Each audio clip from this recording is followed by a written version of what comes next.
In order to do something new, you have to first be able to imagine it and imagine it's possible. And the real trick is knowing the difference between the things that are hard laws of physics and the things that you should push on to try to change. I'm Jarret Morton. I'm the program manager for the hybrid propulsion group here at the Spaceship Company. My team's responsible for basically the system that gets Spaceship to space. And that's made up of a lot of different components. It's the rocket motor, it's the tanks, it's the valve, it's all kinds of bits and pieces. But ultimately, my team's responsible for getting the ship and its passengers safely to space. My team is made up of people from big aerospace, NASA, smaller companies, people with backgrounds in super rigorous process control for critical systems, and also people who really thrive on doing new things and experimenting. So we've been working on this propulsion system for many years.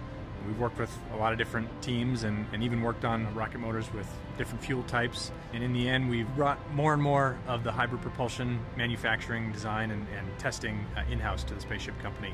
And so now, for example, we build our own rocket motors right here in-house. We do all the component manufacturing, we do the assembly, we do the proof testing, and then we take them out back in the desert and do hot fire testing here as well. Long before we came along, the aerospace industry has been spending billions of dollars, decades of time, learning the hard lessons of manned spaceflight. And we don't ignore those things. We're subject to the same laws of physics as they are, and so we really try to take the best practices from those lessons and add to it, our own innovation. We're trying to solve old problems in new ways and come up with solutions that are not only a step forward, but also pay attention and learn from the history. Sometimes the most simple solution takes the most innovation to get just right.